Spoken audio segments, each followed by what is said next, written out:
Just to share with you, all of you, now I bought a So we are live IKEA. now. We are live now. Okay. We'll talk a little later than offline.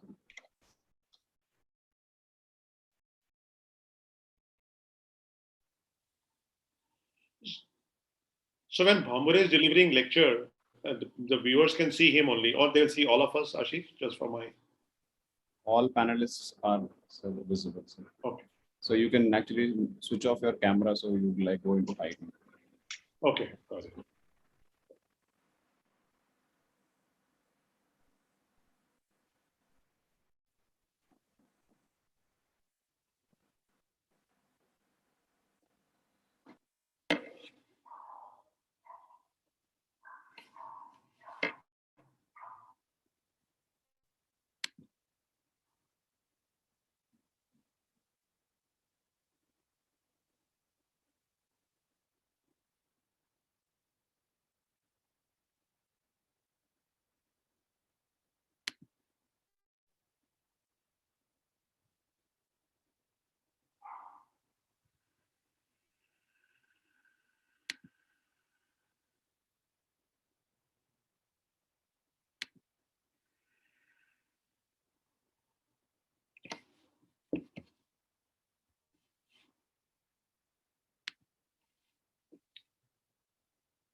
The crispness is not there in the matter. It is looking smudged.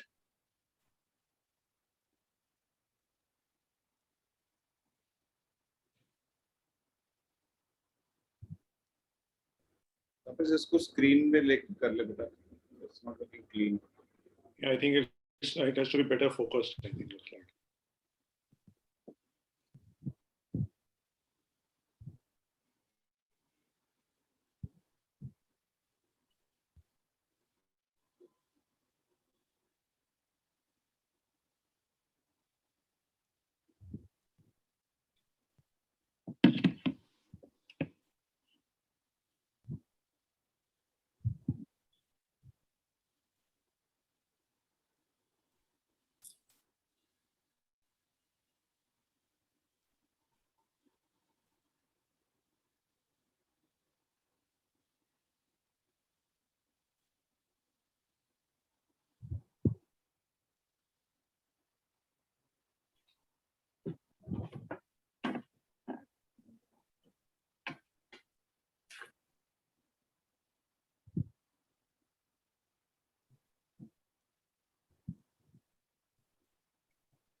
Good evening, Tapas. I think we can start with the ISHRAE introduction. Okay.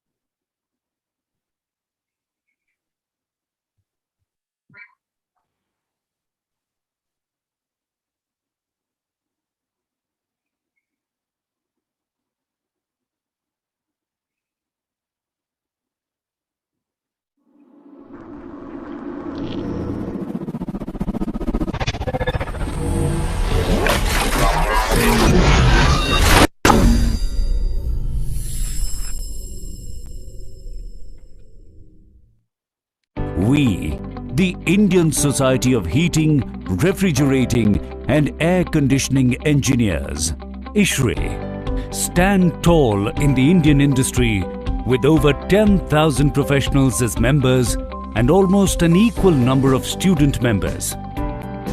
Founded in 1981 and headquartered in Delhi, we operate from chapters and sub-chapters spread all over India, bringing our entire industry together.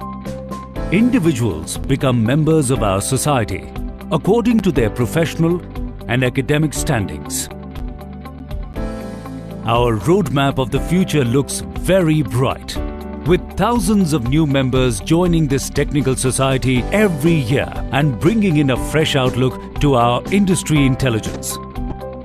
ISHRAE disseminates knowledge through its technical committees, which consists of some of the best minds of our industry.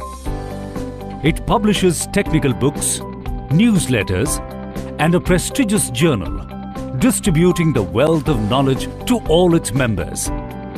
Working with government departments, ISHRAE helps formalize industry codes and standards. ISHRAE promotes research by offering financial support to student members to carry out groundbreaking work in technology, systems and processes.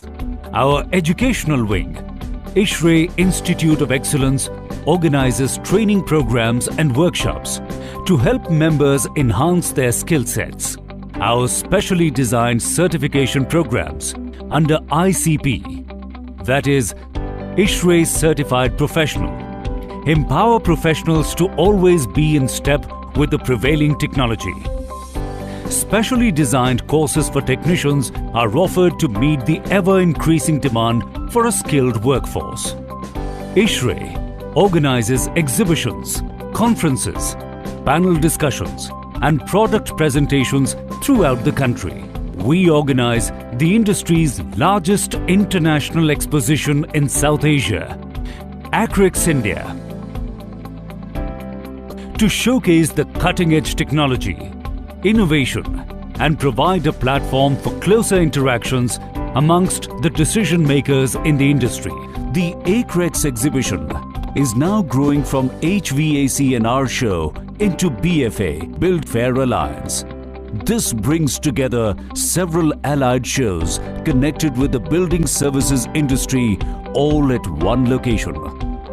Our chapters organize several other popular events like ACRECONF in Delhi, Raycon in Kolkata, Symposia in Mumbai, TechFest in Goa, and many more.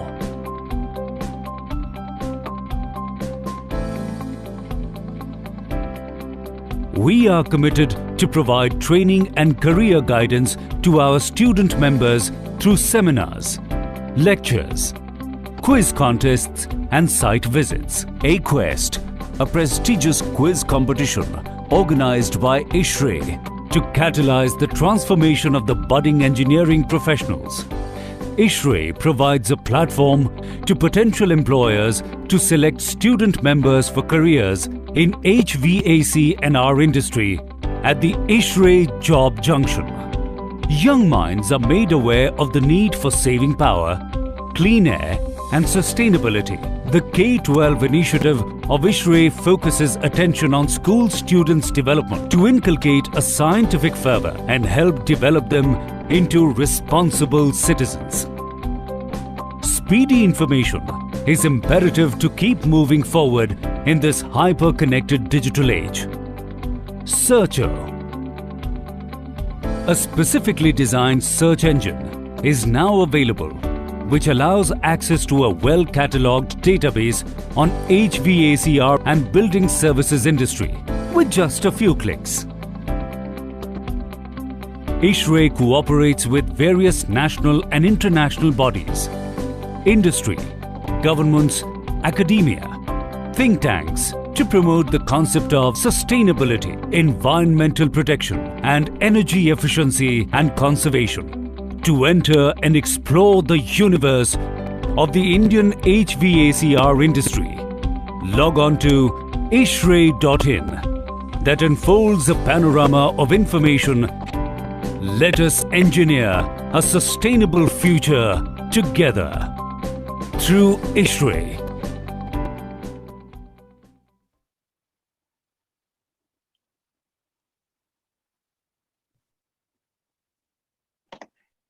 Good evening and thank you very much for joining the session. As you know that today we are going to cover first topic under the management series. The topic is macro environment, Indian HVAC and our industry growth and its enablers. And we have the expert speaker for the days. This program is organized by Delhi chapter of ISHRAE, supported by ISHRAE India chapter and Prem Jain Memorial Trust. And of course, supported by gold partner ALP Aeroflex, annual partner Standard Refrigeration, Advanced Valves, Fluke, Load Insulation, and membership partner ALP Aeroflex. Before going to the presentation, just I would like to share a few slides of our gold partner. Then we will move forward.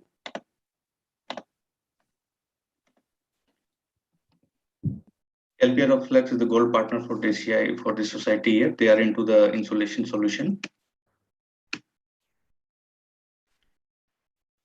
They have the portfolio of over 10,000 products, founded in 1985. You can. Because it is. Yeah. How it is visible? Yeah. Is it visible, sir? Yes. Little about the ALP Aeroflex. You can see over here key certifications and key projects that they have done in airports, hospital, IT sector, industries, government, educational institutes. Prestigious international project they have also done. Few product line of ALP Aeroflex. Contact number is reflecting over here in this screen. If you have any queries, you can directly contact him. So now moving to the agenda, I request President-elect of Delhi chapter of ISHRAE, Mr. Ashish Gupta, to proceed further from here with the introduction of his speakers. Thank you. Thank you very much, sir. Over to you, sir. Thank you, Tapas, and thank you, my friends who have joined for this program. At DCI, we have been trying to do many innovative programs this year.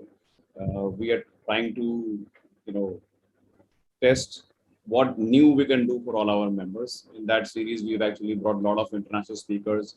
We have done programs with, the testing authorities, the laboratories, and everybody. And now we are trying to bring a management series, which is there because there are two thoughts that when we thought about this program is that one is that, seldom we find that good engineers are also, good managers. So, there was a thought on that. And two, we may have the best of the products, but if we are not aligned with the global strategies, we probably miss the boat. So it's a three-part series that we are going to do. And this is like first, and it is going to follow every week. I request all of you to join in all programs that we have today and in the coming weeks. This is to, just to inculcate a thought process, looking at HVACR from the management side. So we are very, grateful to Mr. Bambure, who has, taken the charge to deliver this lecture. Mr. Bambure is currently working as an advisor with CEEW and Blue Star. Over the past 4 decades, Mr. Bambure has worked in the areas of strategy development, technology management, product management, manufacturing, quality, export, business development, cost reduction, training module development, and a change management. Mr. Bambure has served as a vice president for R&D and technology at Blue Star. until he retired at 2018. He joined Blue Star in 1992, so a long spell of association with Blue Star. Before which he worked with Rallis India, again in the R&D department for 13 years. Mr. Bambure is a graduate from Mumbai University of Engineering and has a diploma in management studies from Mumbai University. But he also has trained in a US manufacturing plant. He has studied at the London Business School. He's a alumni from IIM Ahmedabad, and he's also done his education at Tel Aviv University. So it's a global perspective that we bring to the chair, on the table today. Mr. Bambure is also the India representative in an international expert panel, which is formed by the UNEP under the Ozone Secretariat on Refrigerants. Mr. Bambure is also a lead member of India Cooling Action Plan in Refrigeration Technology. Mr. Bambure was the founder president of ISHRAE Thane chapter, Thane sub-chapter, and is presently the chair for technical group. Mr. Bambure is also the executive committee member in Rama and an industry representative in interaction with Ministry of External Affairs, Ministry of Environment and Ozone Cell, BE, DPIIT and BIS.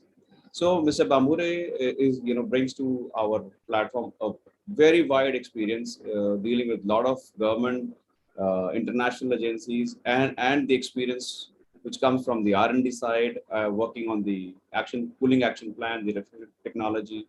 So I think it's going to be a good marriage today when we bring the thoughts on the table to look at the future in a different perspective, or maybe on a bigger picture, on a bigger perspective. So over to you, Mr. Bambure, for the lecture. Thank you so much on behalf of Delhi chapter of ISHRAE for taking the responsibility to be with us. Thank you so much, sir. So thank you, Ashish, for giving me an opportunity to deliver a lecture in your chapter. As all of us know, that ISHRAE gives a platform for the technical research, technical papers, technical deliberations, as seen in the opening short film that was there. But one of the important topics which I've learned in many, many years of my working is that technology management is a different concept. And unless we manage the technology, you can't bring out product, you can't bring out services. And investment in modern technology requires a lot of resources, and there's an organization structure required to that, there's a management required for that. And and it has become like a growth engine. I always say that something like what we have, like a supply chain, a new concept, I'm sure, which will emerge in few days or few years, which is like a design chain. That is all driven by the sustainability. So it has to start with the technology and get converted into products and services. It requires a lot of resources, not only the human side resources, but also requires a lot of investments. And that has to come from a sustained business. On the other hand, if you are not in the forefront of the technology, it can always happen that the business will start getting your business will start looking like is not able to compete. It is not only compete from technology perspective, but also from cost perspective. So so they are all interrelated, and that is what I would like to bring in. Important that is the growth is important, and there are macro environments which are becoming extremely important. So I'll start sharing my side with this introduction. Once again, thank you very much for giving this opportunity. Just 1 second before you go to the presentation. For the house rules, I request all members to put their questions in the chat box or in the QA section, wherever they find convenient. And we will be taking all the questions in the end. Also, I would like to take this opportunity to introduce Mr. Deepak Thakkar, who is also part of the panel today. Mr. Thakkar is also going to be part of the three program series, and he may be also able to share his views as the program goes further. So welcome all, everybody. And Mr. Bambure, you can start the presentation now. Thank you so much. Thank you.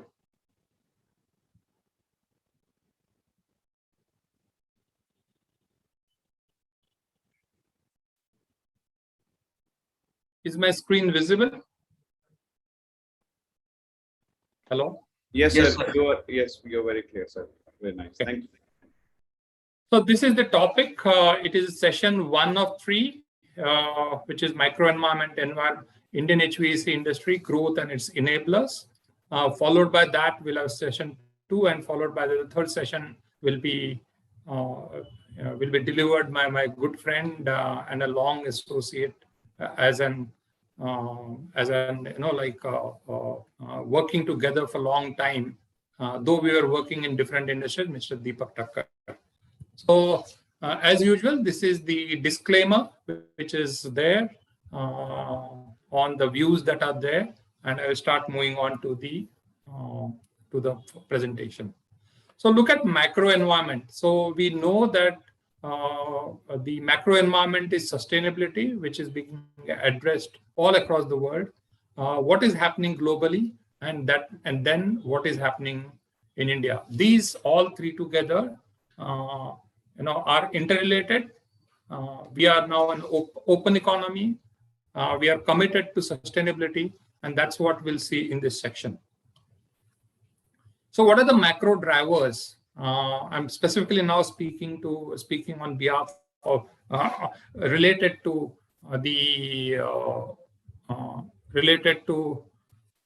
HVAC industry. So all of us know global warming is becoming a very important criteria. Montreal Protocol is there for a very, very long time. All of us are aware. We have gone through it. We have made the changes requirement.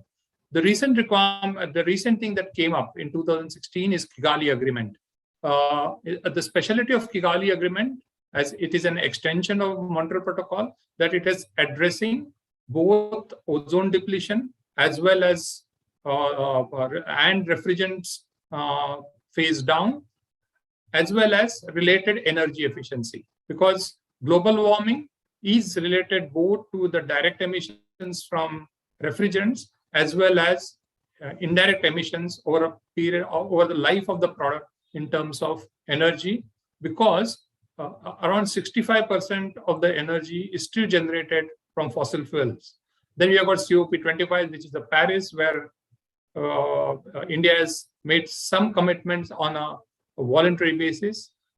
Driven by Kigali Agreement, the ICAP came in, which is the India Cooling Action Plan. And India Cooling Action Plan has given important directions on energy labeling program, though energy labeling program exists for more than 10 years now. And to achieve all these things, technology is required. So we have a Paris Agreement, Kigali, ICAP, and regulation. That is how it is getting driven.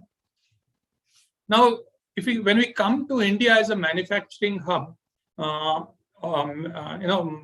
many of us are there in industry for more than 10 years, and we know that the mindset of Indian manufacturers, the mindset of Indian customers has changed in last 10 years.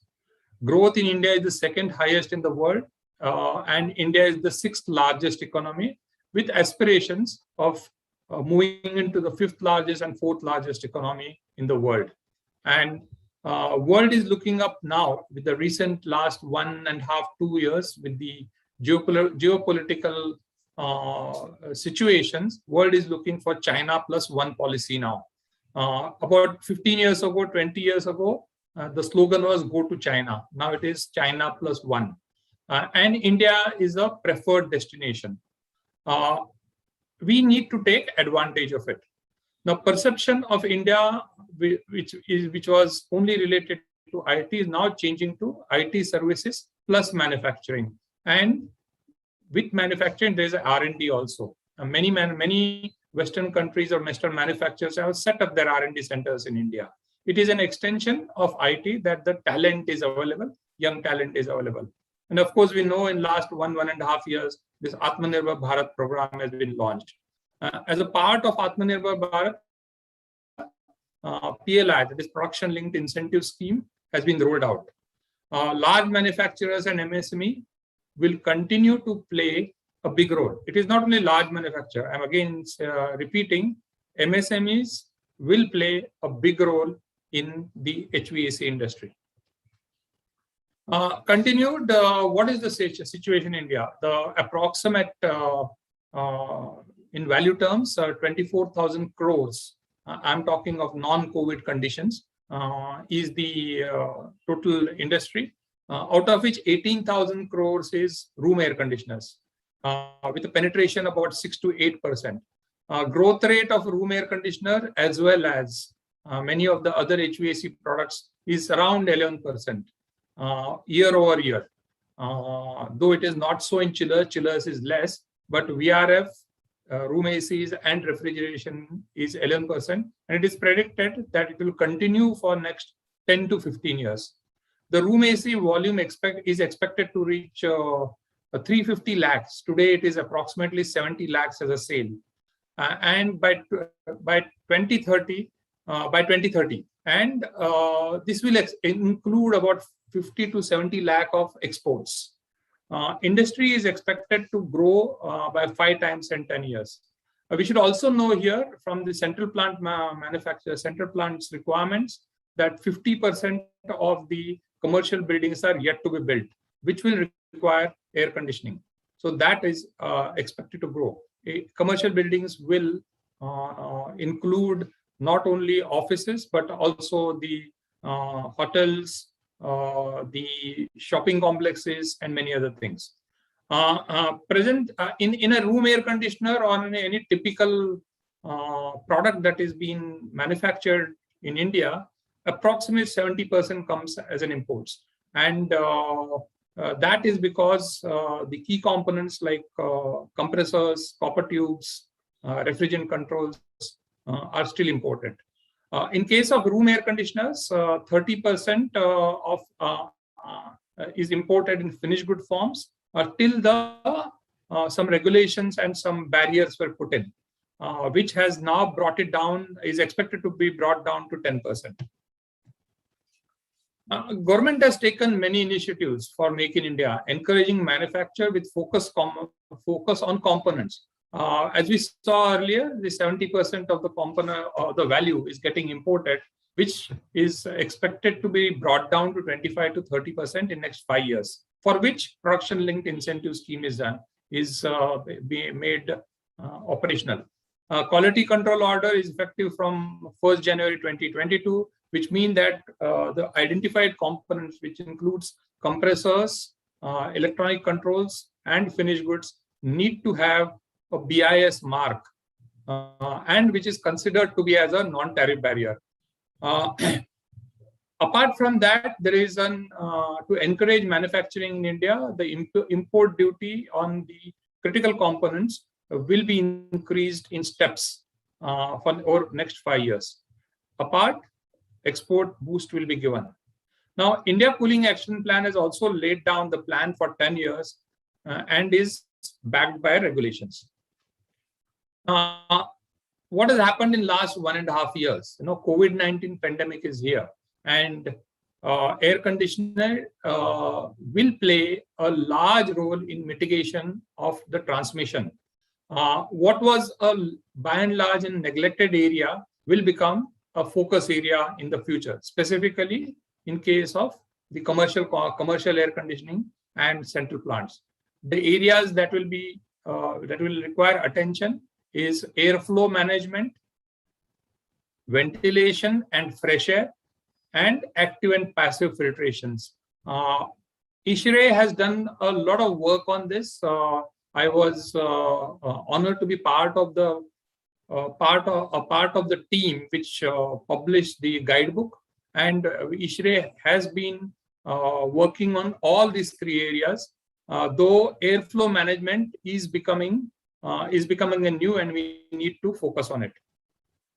Now, coming to the regulations, energy efficiency, US, Europe are increasing the energy efficiency on regular basis. Usually, US upgrades their efficiencies of their products every 5 years, Europe has got a different approach because they have got more refrigeration as a products than the air conditioning. Similarly, Middle East has their own MEPS program. MEPS is minimum efficiency performance standards.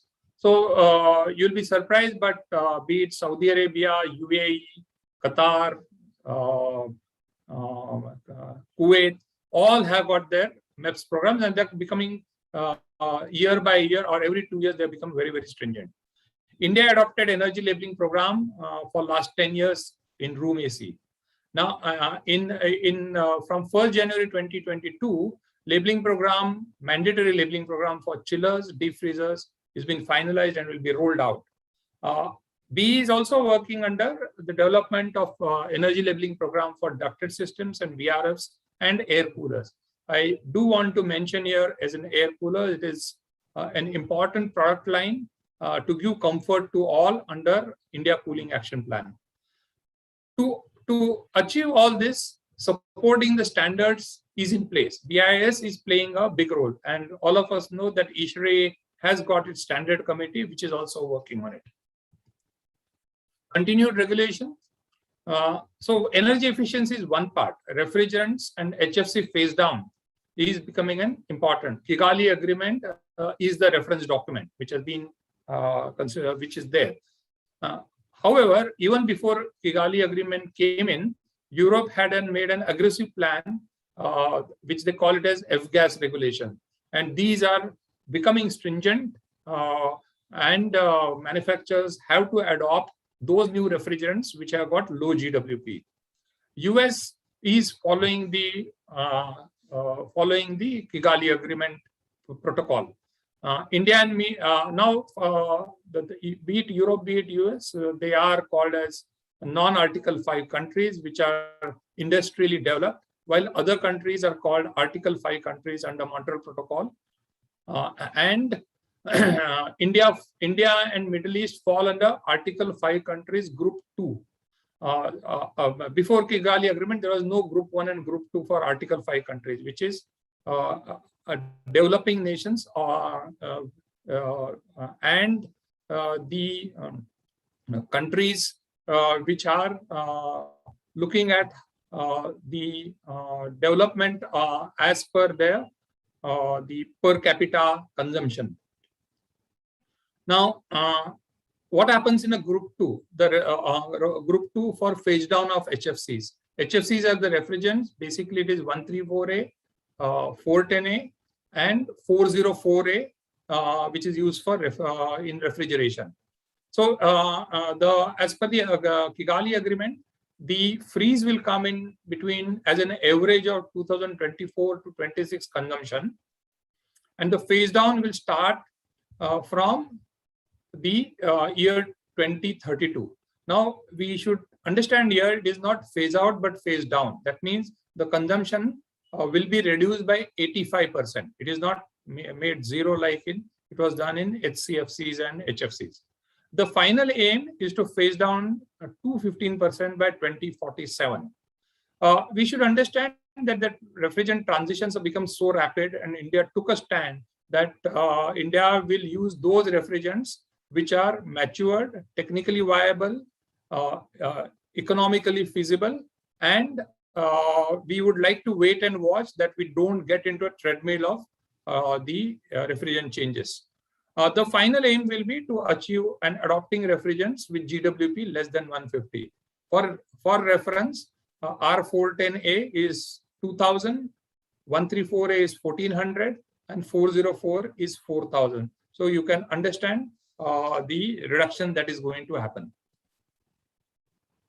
Now we always talk about efficiency and the refrigerants, but we should also understand now we are part of the global system and global network.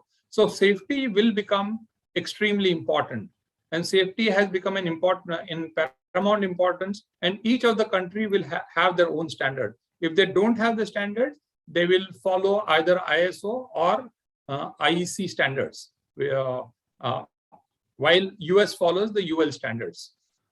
These safety regulations include EMI and EMC and pressure directives.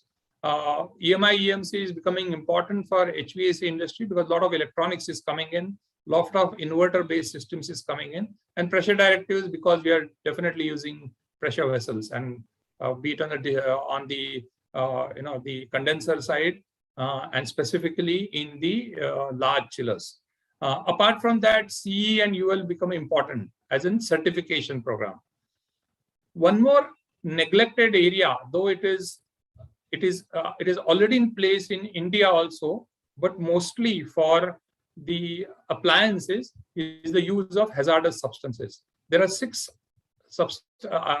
substances identified. Mostly they are heavy metal, and the protocol or the regulation is called Restriction of Hazardous Substances, ROHS. It has been getting evaluated and upgraded from time to time, mostly applied for electronics, but it comes in many forms, including the ink that we use, the packing material that we use, and many others. And many of the manufacturers across the globe have got their own negative list, which is more stringent than ROHS. Now, why this is important to understand? Because this is the macro environment in which we have to work. If we have to operate and compete with the Indian manufacturers, small and big, have to compete with MNCs, as well as when we have aspirations for exports. This is what I'm saying is the MNCs will bring in their global designs. They are not going to bring in designs specifically for India. Neither they are going to bring in designs which are lagging in terms of technology. And they will bring this will become important for the compliance to the global standard. Indian manufacturers will have to design their products to meet the international standard as a prerequisite for export. And we cannot afford to have a design for export separately and design for India separately. So this is the micro environment that is driving the HVAC industry. Now we are coming to this is what we understood, because this is there common for everybody. However, now we'll get into the growth and its enablers and why it is important, how it is important, and the various enablers for that. So what are the enablers for growth? So they are margins. Margins means indirectly the profit, price strategy and cash flow management, technology and R&D, supply chain, manufacturing, engineering and quality, go-to-market for domestic and export. We will today discuss margin and technology. I will touch some few points on price strategy. And in the next lecture, we'll have supply chain, manufacturing processes and quality. And the third in the series will be price strategy, go-to-market, cash flow management, which will be taken by Deepak. Now, why growth? HVAC industry has potential to growth, as we have seen. It is going to grow for next 30 years, definitely, both for domestic and export. We saw China +1 policy. We know that we have got a geographical advantage. The highest growth is likely to happen in Africa. Plus, Middle East is getting into high technology items. Now, growth is essential for survival. However, growth without profit will take the enterprise down the spiral. We just cannot say that with the inflation, if it is 100 is your turnover, and if it remains 100 after 5 years, it is not 100. It is actually come down by the percentage of inflation that that multiplier factor that comes in picture. So enterprise will have to focus on margins to generate cash for investment in growth. Operational efficiency will be the key. Growth, how do we achieve the growth? Can be achieved by expanding the existing business on a continuous basis or through acquisitions. However, we see that as compared to the other industry, the acquisitions in HVAC industries are comparatively less. It is generally an organic growth that is happening. We have seen this in India happening. New players will be coming up, but acquisitions are very less. How the existing business can, we can expand the territory. If large manufacturers are there, they can think of going to for exports. If there are small manufacturers, component suppliers, and OEM, they can add new OEM, or if there are local players in any region, so they can go to the larger regions within India. If somebody is there in north, they can think of coming somebody. They can think of supplying their items either to west or south. Other important growth area is complementary products and the lines of business. So if you are in a particular component manufacturing, complementary products will come naturally, because the existing manufacturing facility and the existing delivery mechanisms can be used. The other thing is we can also think of making strategy of increasing the market share. And of course, you can always think of introducing new technology so that you have a higher market share, higher price realization. Each of these actions will have to be planned very meticulously. It is not that I want to do something, I can start doing it tomorrow. It has to be planned, and that's where the management comes in. Now, what is margin?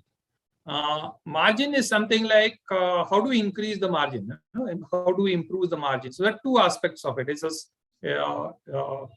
if you have a higher price realization achieved, and if you have reduced cost, both together will improve margin. It is simple, and addition, and it's very simple mathematics, but it is very, very difficult to implement, and which requires a detailed planning. A systematic process needs to be developed to reduce the cost and increase the price realization. The approach should be planned and controlled and not reactive to the demand. So, if you are supplying to somebody, or if market is demanding, or competition is driving down the prices, then we should not come back and say, oh, now let me start working on how do I reduce the cost. We should have a plan for, say, how do I reduce the cost of operation? It is not the cost of material alone. Over 3 to 5 years, the entire organization should be trained to think in that way. On a similar line, the sales force, the marketing, the product positioning should look at how do we get higher price realization. You can bring in the new technologies. You can bring in something which is perceived by the customer as important to them. And this all will improve the margins. At the end, this will keep the enterprise competitive and will sustain the forces of the market. Now, coming to the price, as we said earlier, an enterprise has to react to the market conditions. It cannot remain isolated at all, and specifically on products in HVAC industry. What is the characteristics of HVAC products? They are either a family. If it is a room AC, it is a family product. All other products are commercial. It is not personal product that you get attached to. And because of that, you don't have too much emotions attached to it. So if you have got a project to be executed for a hotel or an airport, compare that with if you want to buy your personal watch or personal phone. Definitely you are attached to, emotionally attached, and then because of your emotions come in, you're ready to pay more. So HVAC products don't fall in that category, and that is why we will have to react to the market condition. Higher realization is possible by carefully positioning the product, differentiated features, and a market strategy. This is to be understood well. In case of contract manufacturing, where we are OEMs, small and big, at times do contract manufacturing. The purchase function or the supply chain function will always try to drive the price down, while the competitive advantage can come from delivery time, flexibility, reliability of your product, and quality. And these will fetch definitely a higher price premium over your competition. What are the factors for higher price realization? Reliability is more important to the customer than the performance and is ready to pay more. In a HVAC system, there is something called a declared performance, but customer doesn't understand what it is unless it doesn't cool at all, or it is undersized, or performance drops by some 25%. Then only he will come to know. Otherwise, HVAC systems are designed with factor of safety. But if it breaks down and if there is some reliability issue on a component or a total system, it is the most important thing for the customer. More so when it is used for the commercial purpose, because there can be a production loss if it is for industrial use. It can be an loss in business if it is a restaurant. Differentiation, new technology, and premium image will give higher price realization. Delivery terms and after sales service also becomes important. And consistency in OEM product, because if you are properly tied up, if you're a small manufacturer and giving them to OEM, that the consistency of your delivery become very important. Apart from this, packaging, literature, build the quality perception. If you go to somebody and you ask him, what are your product specification, and he gives you some Excel sheet, or if you ask for some some derating charts or a few other things, if it doesn't have that as a ready-made, then it becomes difficult. More and more, the free downloadable performance charts or the selection softwares are becoming important. One of the most important neglected areas is the industrial design. Industrial design is not only aesthetics and colors, but how easy it is to be how easy it is for a use, how easy it is for servicing. What is the first impression that comes in? And that is where we require to have a focus. And it is not only for consumer products, but it is also for the industrial products. Price adjustment. See, price either they will go down or go up, and those adjustments have to be properly continuously monitored and properly tackled, timely tackled. All of us know that commodity prices and currency conversion, which is USD to rupees, at a gross level are always increasing with time. What it means is your costs are going up. They are not going to come down. Pricing strategy needs to be worked based on a type of product and a direct or OEM business. For OEM, you require a different approach because you're supplying to somebody who is converting that into a product. And if you're directly selling in a product, then it requires a different approach. Commodity linked adjustment, cost sheet reviews at fixed intervals, turnover discount are free strategies. Deepak will speak on this in detail in his session. As said earlier, timely action is important to ensure overall margin, because if you are not getting a price increase for 3 months, then that financial year is going to get impacted. So we have to plan it properly. A one-time contract should have a clause of escalation, because in HVAC, a lot of projects are there, and definitely we should have a escalation clause. Cash flow, minimizing working capital is a lower burden of interest. Understand granular elements of cash flow such as terms of delivery, terms of payment, shipment time, shipment cost, mode of payment like LC, documents through bank, etc. Each one of has got implication on the cost. And business process is never complete, is complete only after the payment is received. If your receivables are big, it is as good as your cost is more. I will get more details on the cost aspect, only because an enterprise has got a better control over cost as the external factors that impact are comparatively low, and the commodity, take case of commodity prices, they're more or less same for the competition and you. It is not like cost of copper is different, cost of aluminum sheets, they're same for everybody. So you have got a better control as respect to to the price. It is why there is a better control, because it is measurable and it is possible to monitor on more regular basis, and you know what are the elements that are there, which we'll see in subsequent slides.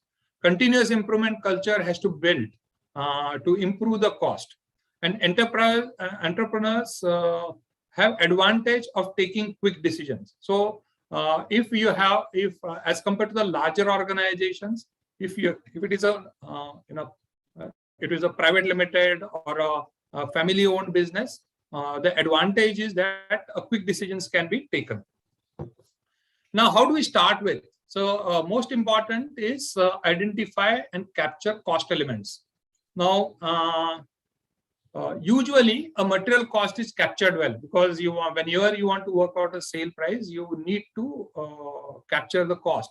Other costs get clubbed, remain unnoticed, and erode the margins, because the operating people on the shop floor, in the sales floor, are not knowing this. They get hidden somewhere in the accounts.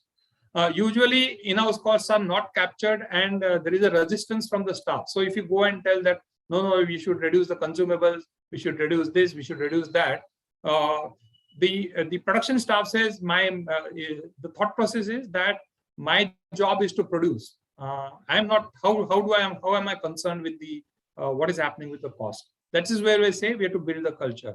Breakdown of the cost is as much as possible should be done. So what are the various cost elements? Quickly we'll go through it. It is material cost, conversion cost.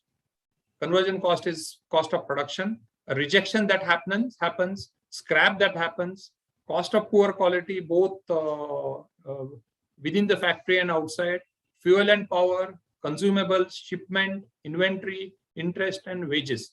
So these are the various cost elements that get in to arrive at the cost at X works or price at X works.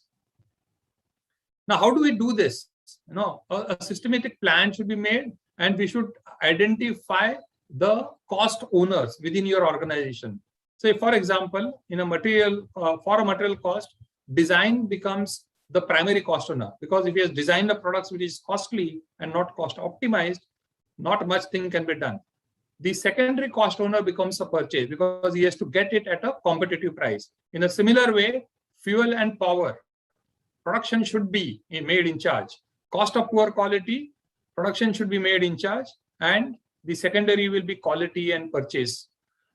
Shipment, commercial, like many times there is an urgent delivery required. So we say whatever vehicle, whether it is fully loaded, optimized in terms of its way, in terms of numbers that are going, is not considered. And there's a pressure, and commercial person says, okay, I've been continuously followed up for the shipments to happen. So I will get the vehicle maybe at a premium and send it. So the primary cost owner will be the commercial department.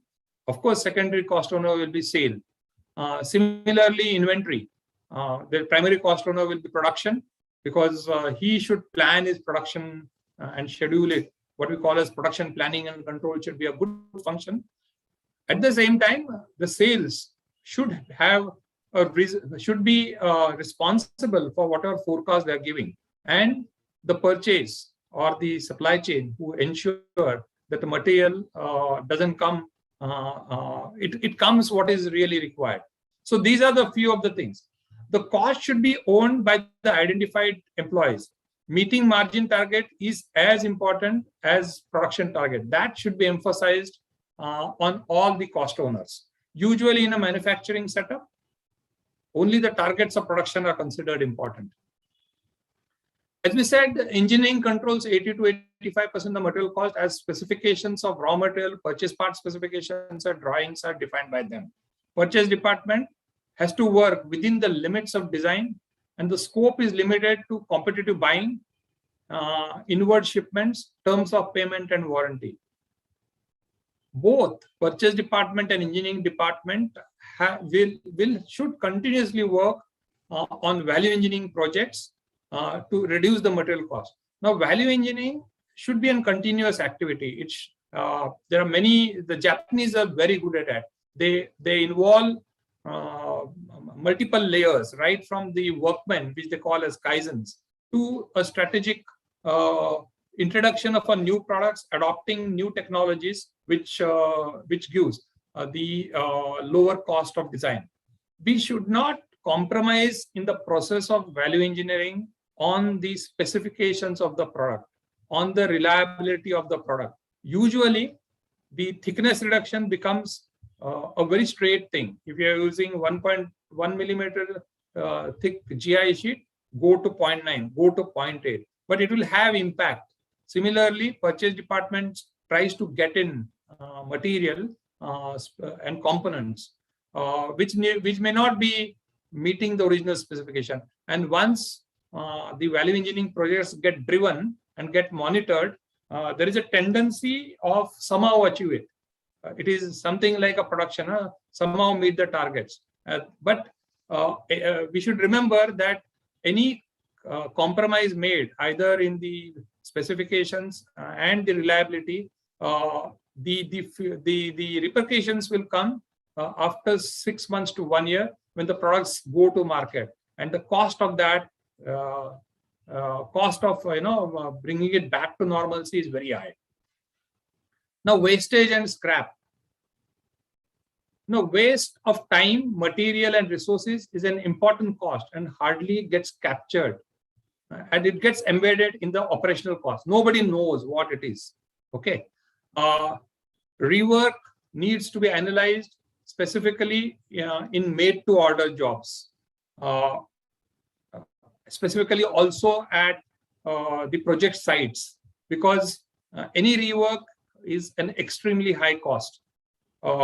Nobody is going to pay you for that. In a production line, if there is a high degree of rejection that is happening, we have to have people who have to rework and repair those within the factory.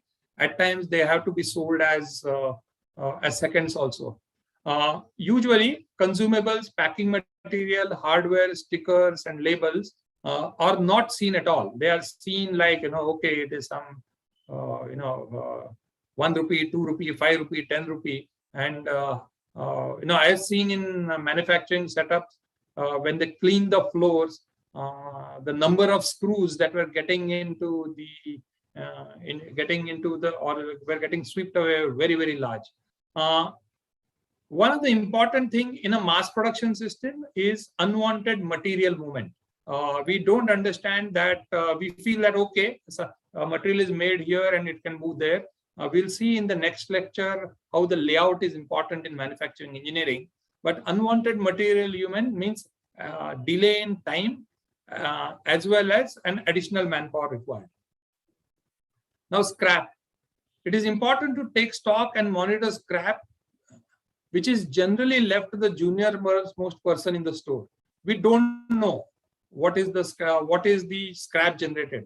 It will be the untrained manpower, wrong size of raw material that is brought in by supply chain, poor setting of machines, poor maintenance of machine and tools can lead to higher scrap. There is also an important aspect which is related to a cutting plan, and for that optimizing the sheets that are brought in. If that is not monitored, you will end up the value of a scrap. So if you're buying today, the GP sheet cost is about 100 rupees a kg. If it is getting into a scrap, it is less than 15%, 15 rupees or 20 rupees. So you can imagine how much is the scrap going.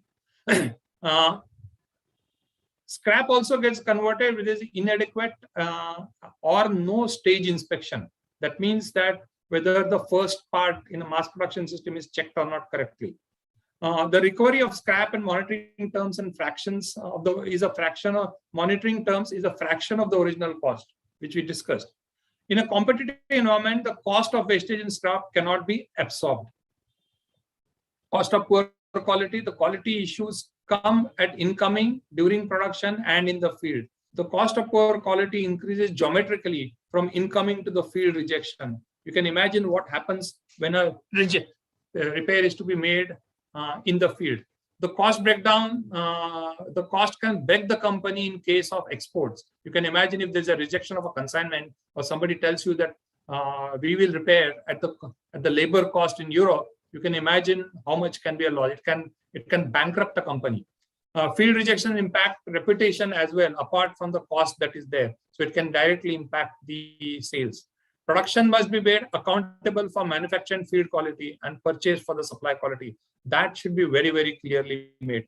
Role of quality should be to monitor and take improvement projects. Usually what happens is quality just monitors, but taking improvement projects is the key for success. A systematic methodology needs to be developed to capture the cost of poor quality and then set reduction targets month over month, quarter over quarter, and year over year. One of the important aspects, which is more psychological nature, is when we speak, generally we speak in terms of percentage rejection. We should speak in ppm because that has got a larger impact and you can monitor. So a difference in 0.6% and 0.7% is negligible when you talk of percentage. But when you speak in terms of ppm, it catches the mind. Cost of wages. In Indian scenario, it is irreversible. Every year the cost of wages goes up. So process time must be monitored well. The blank of time that people are waiting for material should be maintained, monitored well. Approach of let us improve productivity as we progress does not help. Productivity and planning has to be done in detail upfront before you start the production, which will again get in details in the next session. Usually we assume that product is ready once the engineering is completed, but the approach should be that it is ready when the production process is also set and everybody has understood their role. Power fuel is lost in the books. We all know that this is again, in percentage terms, it is a small amount, and nobody knows what is happening. It is, and it gets, it is neither the production head, neither the facility manager. Many big companies, of course, facility manager are now made responsible, but usually it gets lost in books of accounts. And a simple thing like cost of air circulation fans, air conditioners, air compressors, and running of DG sets gets unnoticed. Inventory, a rough estimate is that about 8 to 10% of the inventory becomes obsolete and ends up in scrapyard in a poorly monitored company. So there is, it moves from slow moving to non-moving to scrap. This can cost up to 3 to 5% of increase in material cost, but because this is not considered what is happening when you are doing the material costing, when you are working out the price. But when you see at the end of the year, the margins or the profit is not so much. And that is what this is. Absolute inventory is an important aspect. The management of inventory is a combination of planning, customer commitments, and procurement. In anticipation, we should not procure anything. One of the powerful techniques to manage the inventory is a visual management. Have open stores. Keep the non-moving stocks more visible in terms of a basic system that is there is a color coding. If it is becoming a slow moving, make it amber or yellow. If it is non-moving, make it red, so that the management when it walks around the shop floors or in the stores, they come to know what is happening. To capture all this cost, it is important to develop a dashboard. Now, this dashboard need not be a very sophisticated computer system. It can also be in a large board in which the junior most person goes on updating it. The dashboard for senior management and visual boards for shop floor management together are effective to monitor, control, and do a reduction in the cost. Shop floor meetings should be made critical. So if you're having a shop floor meetings in the morning on the production, have shop floor meetings once a week for the cost control. Now, coming to the third part, which is technology and R&D. Why technology and R&D is important? First of all, meeting regulatory requirements requires new designs. To remain at par with global trends becomes extremely important. Product positioning and differentiation is to be achieved. Optimizing the design cost as seen in the earlier sections is important. And the most important is technology and R&D can lead to the growth of the company. We all know that the new technologies displace old. We have seen time and again in our lifespan itself. It is inevitable. If not adopted, the new technologies will displace the business houses. We know what happened to Nokia. We know what happened to Kodak. These are the case studies from which we should learn. Understanding the trends in advance. That is what we said, the macro situation. What is happening in the world? What are the trends? What are the trends in India? Should be understood well in advance. Now, the two pictures which I'm showing here, both the persons will be highly skilled, but the technology they are using is completely different. And we know that the person on the right-hand side picture is going to be a very, very clear winner. Sufficient research material on new technologies already available. It is not that new technologies have to be developed, but commercialization of these available technologies is vital for the success. Now, let us look at technology trends or landscape. There is no fundamental changes in heat exchanger design or the compressor technology. There are incremental changes in terms of in compressor also again on the motor technology, which is a prime mover to increase the efficiency. So regulation driven is one side, which will drive up the technology. On the other side, there is a customer pull also, or the customer driven, which is like, and there are new emerging technologies. As a combination of that, what is happening is Internet of Things is becoming a preferred thing. Noise, lower noise technologies are preferred. Self-learning, predictive, sensors, and safety. These are the future technologies, or already the customers are already speaking about it. In terms of cost optimization, new materials can be seen in efficiency. Low GWPs will be driven by regulation. Refrigerants will again be driven by regulation. So this gives us a landscape what is likely to happen in the next 3 to 5 years. Now we should also understand a relation between product and customer need. We may feel as engineers that I'm bringing in a new technology, but customer is not interested in it. Customer is interested in what is relevant for him. And if we have got high differentiation, if we have got high technology, and if it is highly relevant to the customer, these will become the star products. They will have premium perception. They will get you high margins. A simple example is like an iPhone, that it is preferred. So when, or the other example is like when the Bluetooth came in, because it is useful to the end customer, and because who were adopted first in their products brought in the differentiation, it becomes like a product of a preference. Now, usually it is not static. It changes with the time, and all the star products will get into cash cows. Cash cows will mean that they are mass produced in mass and they give you profit. But in this phase, we need to focus on cost reduction in various aspects. Definitely in products, on the optimization of design, and maybe some new technologies to be adopted. Simple example is go to plastics from metal, go to injection molding from, say, die casting. I'm giving a few examples only. Now, these cash cows over a period will become what they call as dogs. In that case, we have to overcome our emotions and allow this product to die or remove them from your portfolio. Now, to phase out a product, we need to have the new products which are which have to replace them. And our attempt should be, they should be somewhere between the cash cows and the stars.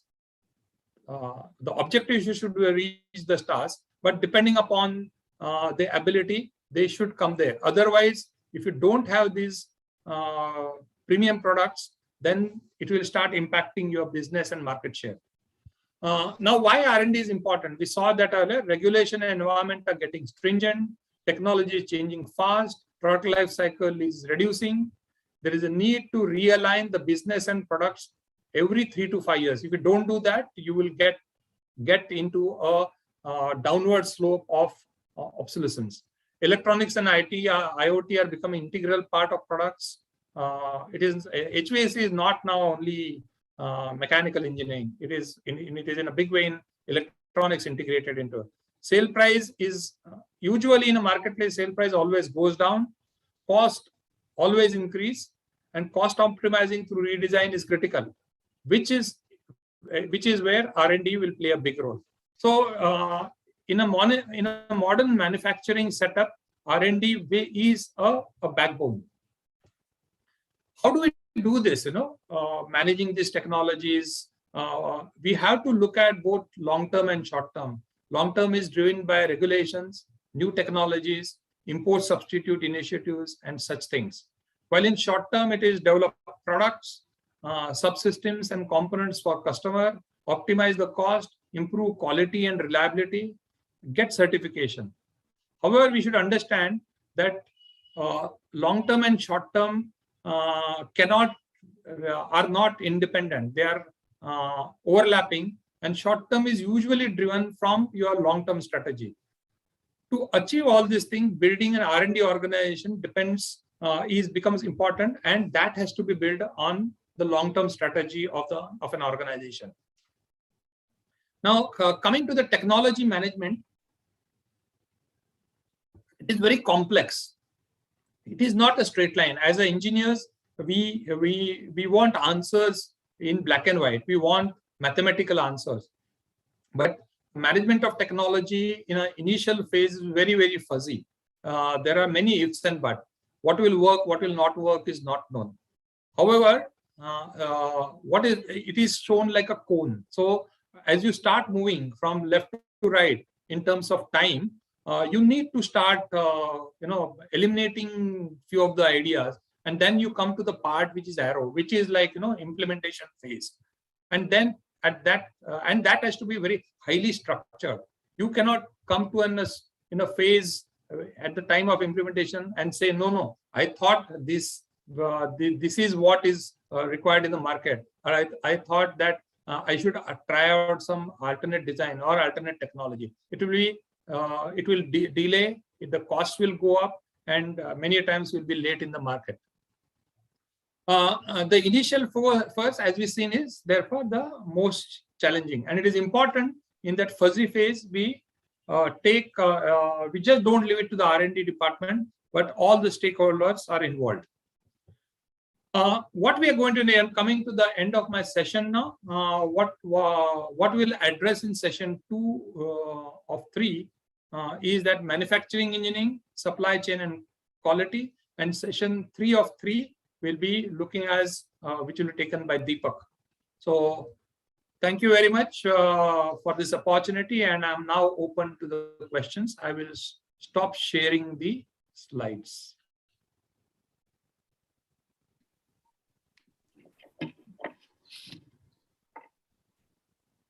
So Rishi, will you do the Q&A? Yeah, I'll do. Am I audible? Yeah, you are audible. Please go ahead.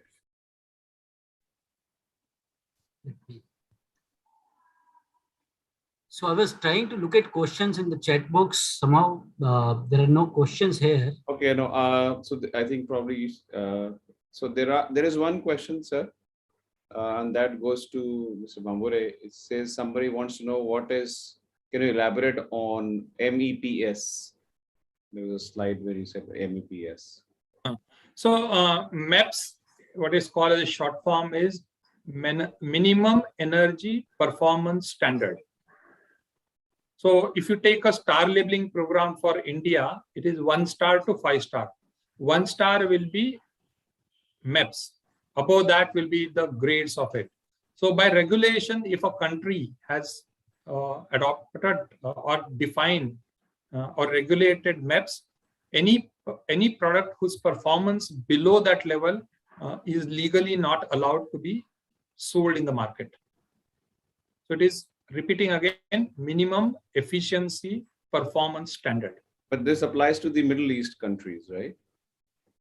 Middle East, they call it because they've got one level only. In India, it is star labeling, but it applies to India also, in the sense that anything below 1 star, legally you cannot sell. Okay. There is another question. I think probably maybe Deepak sir would want to answer this. It says compressors are at the heart of air conditioning systems and the most advanced part. Indian industry will have a steep learning curve as far as localization of compressor design and manufacturing is concerned. Is the industry collectively working on developing expertise to reduce dependence on China/Taiwanese suppliers?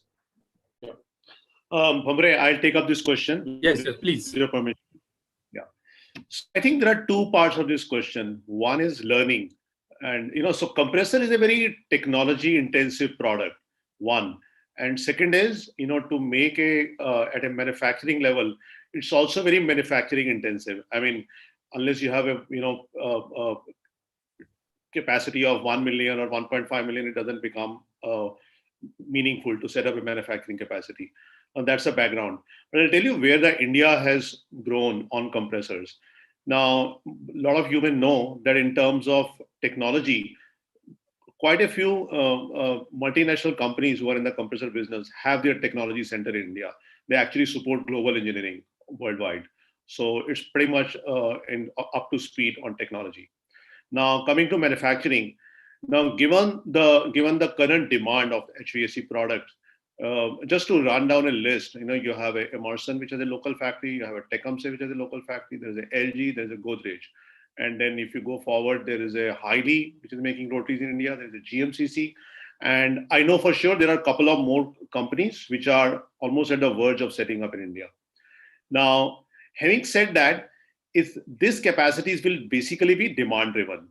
If there's a demand, I think a lot of manufacturers want to invest in India. So that's going to drive more and more localization, as far as I'm concerned. Yeah. Bhambre, would you like to add, please? No, I would put it this way, that there is a history that the manufacturing technology of compressors has been imbibed, developed, absorbed in India. We know that Tecumseh, we know that Carrier, we know that Emerson, earlier Kirloskar Copeland, did manufacture compressors within India. There is not what is required is a demand and the scale, which will what you call as support these initiatives. Today we have, as I said, 70 lakh room air conditioners are manufactured in India. It is going to go. It should have been 100 lakhs by this year, but for the pandemic, or next year, but for the pandemic. With this, many manufacturers are coming. You look at the other thing, you take at the high volume items like a domestic refrigerator. There are many who are manufacturing. Godrej has got that expertise, apart from HVAC. It is slightly, and I am sure that manufacturers within India will invest in manufacturing compressor when the scale comes. Thank you. But I personally still believe, it is again, the whole discussion started with realizing the potential is there and, pre-planning it. I don't know how we still, at the end of it, we cannot be on the point where it is like chicken and egg story that, if there is a demand, the production will come. I think the whole idea is to capitalize on the future that is going to be there, and it's like preemptive steps that we need to go. I have one question which is on the house, and so there are, when we talked about costs and we talked about a lot of costs, which I think the costs we realize, like everybody knows that we have wastage, we have scrap, but more or less the people I know, everybody's kind of made their own yardstick. Okay, like 1% is goods, and 2% is bad on wastage, or 8 hours to produce this product is good, and like 9 hours is bad to produce this product. But the whole idea is, how do we come to the fact that we know that we actually have leveled out that this is probably the best production that we can actually leave? So what is that indicator which will say that you've actually achieved what you wanted to set out to be? So I'll take it this question, Deepak. Yeah, please. So you look at you take a look at Korea, you look at Japan. They work with a target of zero waste of time, zero waste of material movement, zero waste of everything. Okay, that is their target. Now, zero is a concept; they may not be still zero. The first and foremost important is we have to understand that I have to improve on that. The second one is even if you assume that this is my wastage, do we know how much it is? Is it within that or it is more than that? That becomes very, very critical. So the mindset again has to change from production and quality. Quality, of course, people have got system, to a system of what is my cost and how it gets monitored in all respects. So if you develop that, like a very simple thing like, is there a cutting plan in place? Is an approval required if I have to buy something at a higher price? And who is giving that approval? Or all that is not important, but only meeting production target is important. So once that mindset changes, it will happen. Developed countries will have in the cost of labor is very high in Western countries or even in Japan. So they will look at a single minute also, or a fraction of they will look at cycle times of wastage of seconds also. While in our case, it is broadly in our mind that labor is cheap in India. There is a helper culture. That what is that? He is not adding any value to that, but it is there. So these are the things need to be monitored. We can create dashboards, but fundamentally it has to be a culture that is to be built first in management and then in the workers and operators. Thank you. But I think maybe another forum we would like to take it further, because for sure, when we bring this topic to all our budding entrepreneurs, for sure, the thought process inculcation is the first point, and where we are actually starting today.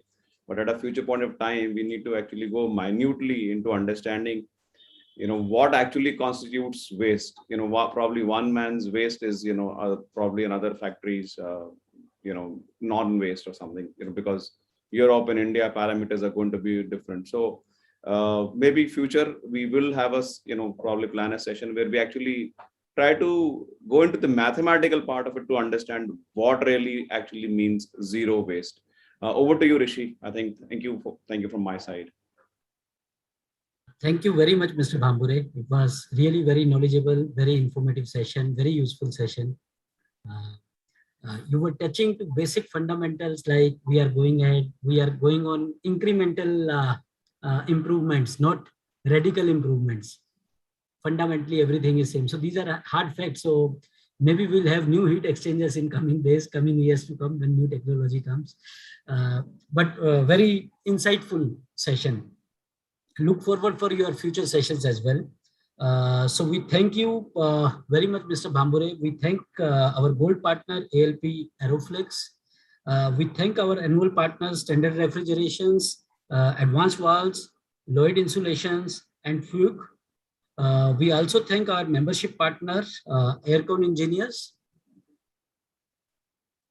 So that's all. We look forward for another insightful session from you, Mr. Bhambure. That's all. Thank you. Thank you. Thank you very much. Thank you so much.